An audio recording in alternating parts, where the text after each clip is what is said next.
Yo yo. It is Thursday the 26th of March, 6:33 p.m. So I biffed out of going for a bike ride with my dad today because I'm feeling a bit rough. I felt rough early last week as well, and then it sort of passed, and now it's sort of back again. So I still don't think this is corona, but I just feel like asthma, mucusy, and bleg. Not good, really.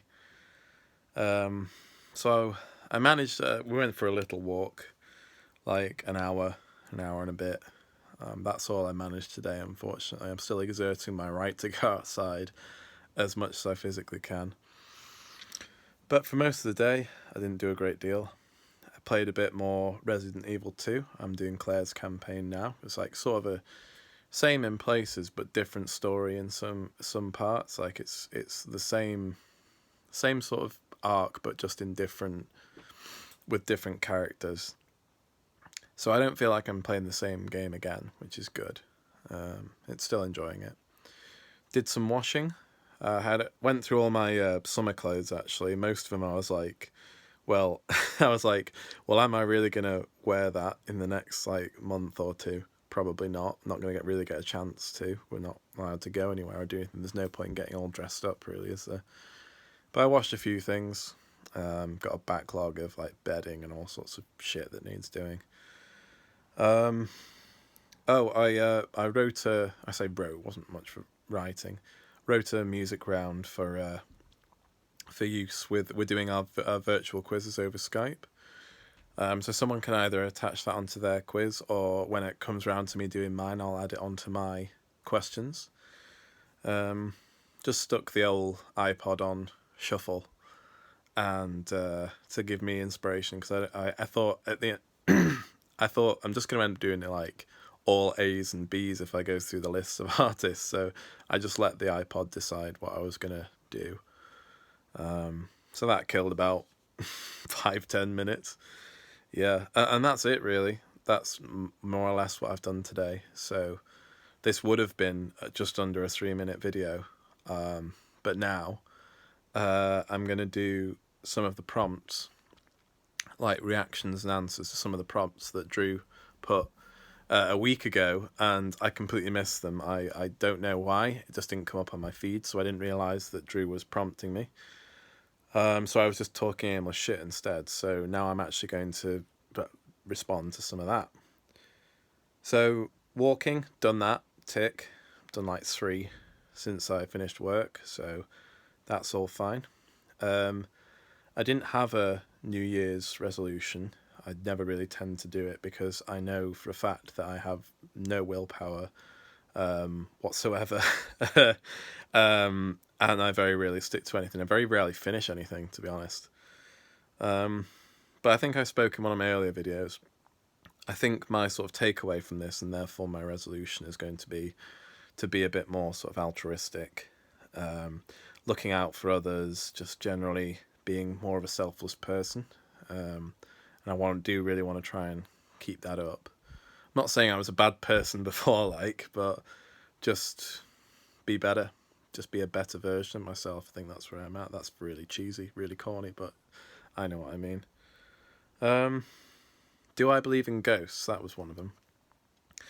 My answer would be yes. More specifically, there being a paranormal aspect to life, to the world.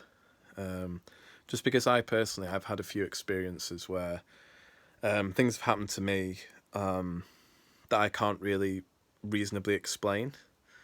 And for that reason, I think that there is something else at play.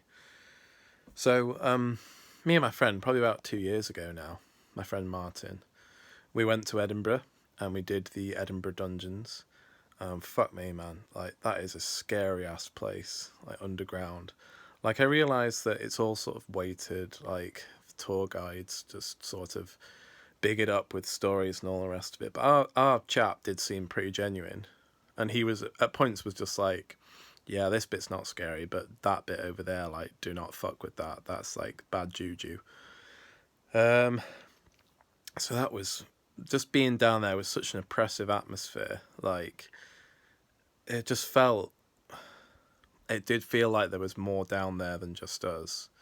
So that was really, I've never really been anywhere like that before, and it was just, fucking scary shit.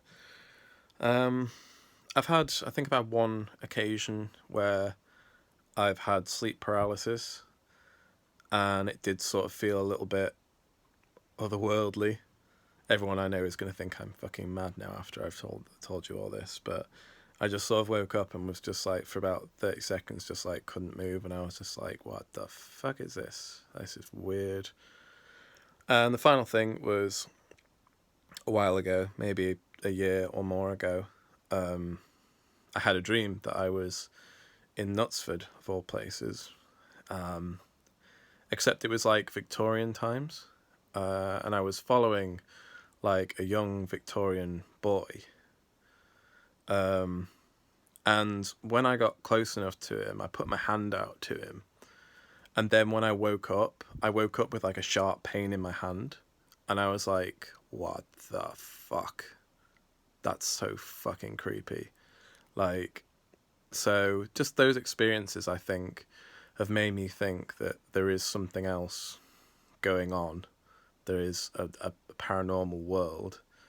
So I would say yes. I'm going to say yes. I do believe in ghosts based on that sort of things, my experiences. So there you go. I need to look into going to a food bank. I don't even really know where the closest one to me is, but I definitely would do it if I'm on my daily walk. If I ever get the energy to go on a big ass walk again, I would definitely take like a box of cereal or something, and I would definitely donate it, because again, something that I've never done, and that's kind of in keeping with me wanting to keep up this sort of altruistic, helping other people kind of dealio. So I definitely would do that. I'm not going to dance, mainly because I can't, and also because I won't, because I'm ill. So maybe in the future, but not now. that's where I'm at with that. Getting in contact with someone who I've lost touch with, I did that today. Weirdly enough, it was instigated by them. I saw the prompt and I was like, oh, okay, because I got a friend request from a chap I used to know in high school and college called Saul Ennett. We were really good friends, like really sound guy, and literally we didn't like fall out or anything. Like, I still consider him to be a friend. It was just one of those where we just sort of grew apart. Like, we had different interests. Like, I went to university, he didn't. I moved away and we sort of lost touch, and still good memories of our friendship with him. And so we were just talking about life. He's still a key worker. He's working with the elderly,